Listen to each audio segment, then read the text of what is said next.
glad you could join us today. Thank you, Mr. Chairman. I was hopeful that I would get a break from, but I'm Danny Porter. I'm here. I'm the district attorney in Gwinnett County. I spoke in opposition to HB1 last year, and let me assure this committee that the bill we're considering today is not the HB1 from last year. It is the result of significant efforts by all of the stakeholders of the state to reach the goals that Chairman Willard expounded last year, and the areas that we could agree on, which was consolidation of procedures, transparency in disclosure of spending, controls on spending, and the DAs have always believed in that, even in the cases where Chairman Willard had referred to some questionable expenditures. We were the first to call the GBI in.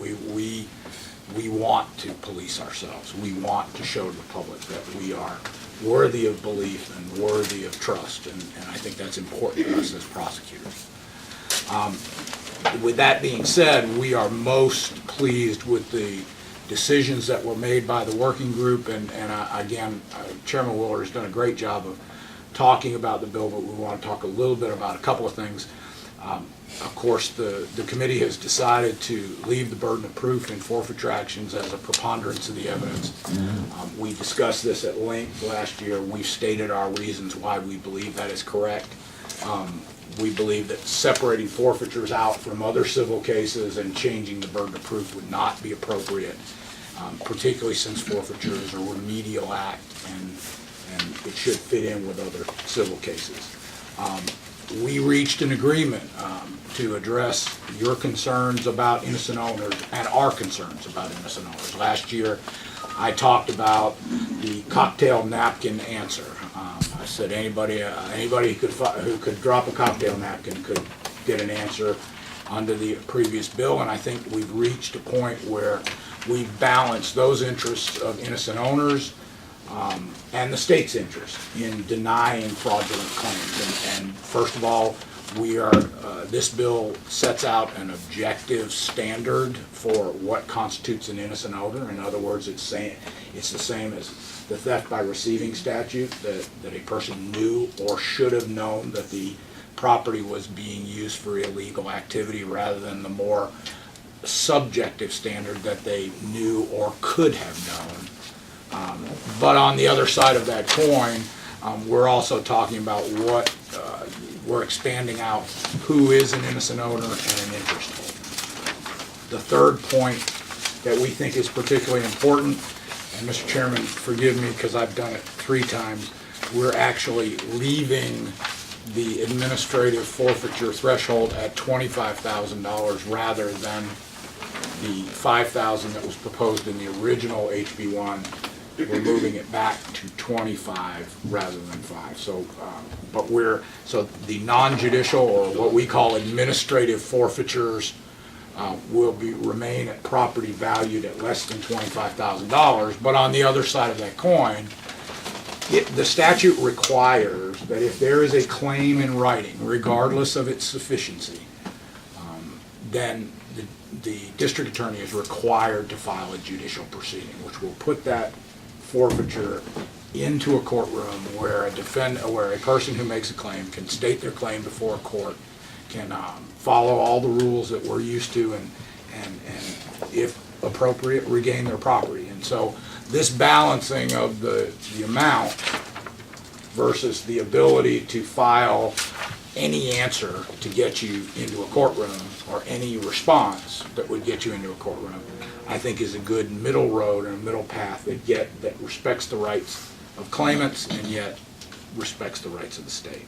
We think it's particularly important that the RICO statute was consolidated into this forfeiture statute, that RICO forfeitures are addressed as part of the overall consolidated forfeiture statute, and we think that helps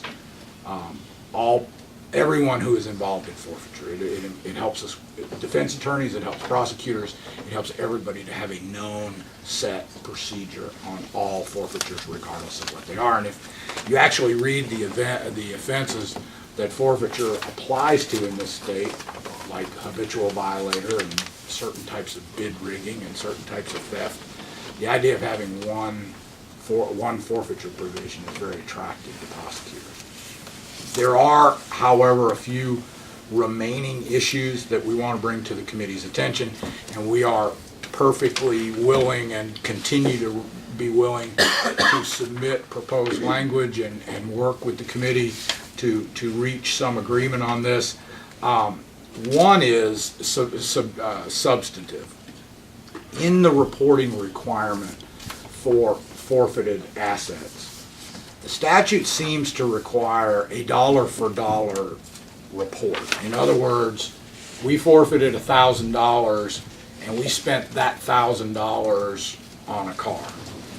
And the problem is that the practical aspects of that is that when cash is forfeited or forfeited property is converted to cash by sale, it is generally put into a depository, an interest-bearing account somewhere, and then it's just a pool of money from which the purchases are made. So we have some concerns about the actual language of some of the reporting statute, some of the reporting requirements as far as a dollar-for-dollar accounting from relating a dollar spent to which forfeiture that came to from. That's easy with a car. That's easy with real property. But with cash, it becomes a little bit problematic. There are some minor language changes. For instance, in the reporting statute, it talks about entities that are required to report. One of the, and it seems to include every entity that receives forfeited funds may be required to fill out these reports that are developed by the Carl Vinson Institute. So if I were, for instance, to make a donation through my forfeited funds to a non-governmental agency, for instance, this year, I used forfeited funds to pay a year's rent for the Gwinnett Sexual Assault Center. They got a new building, they got thrown out of their old building, they couldn't raise the money, they needed a year's rent. Now, I'm not telling you I'm going to do it every year from now on, but I did it this year to get them into a place.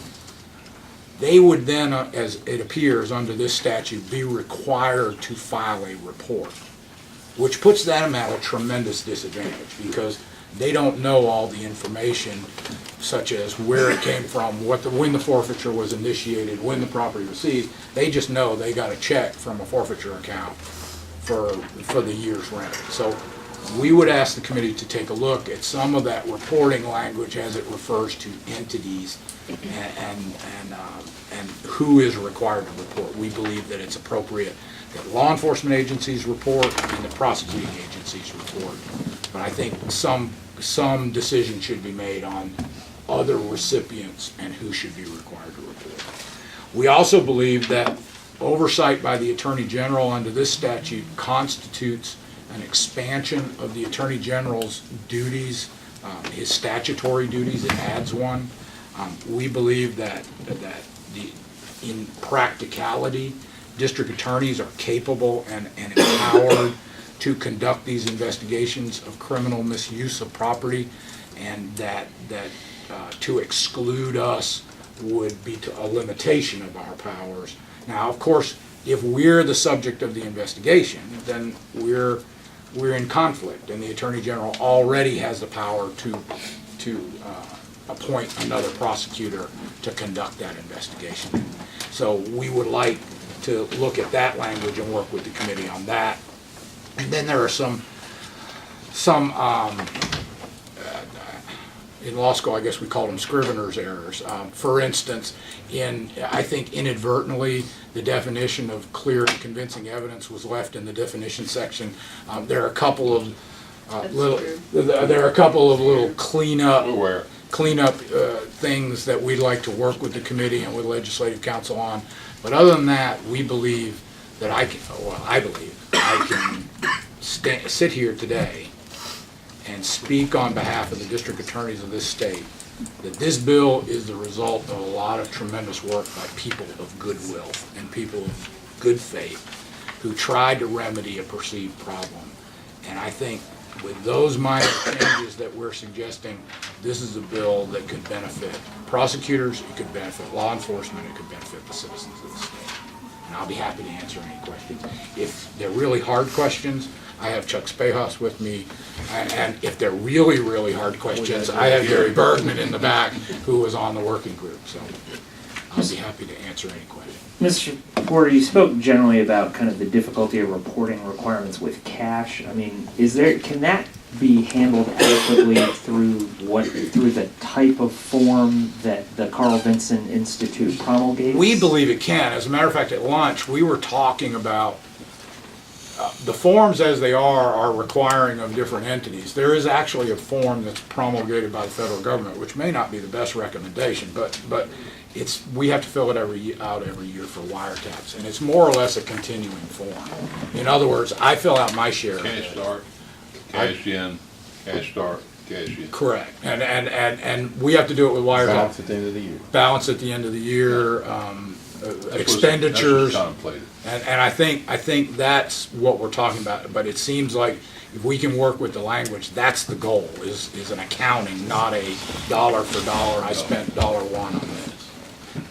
But I think, yes, to answer your question, it would be okay. That language is on page 24, at lines 818 to 822, and that really was the intent. It was not dollar for dollar. Right. Chairman Weldon. Thank you, Mr. Chairman. I think you just addressed a lot of what my concern there is I guess I didn't understand exactly what you meant by dollar for dollar, because I'm a private attorney and everything's dollar for dollar with me, and so I think that clears it up. I don't think that the inventory type accounting is what is expected. Correct. Although if there is in-kind transactions, In-kind then I don't is know easy. how you do that other than dollar for dollar. Right.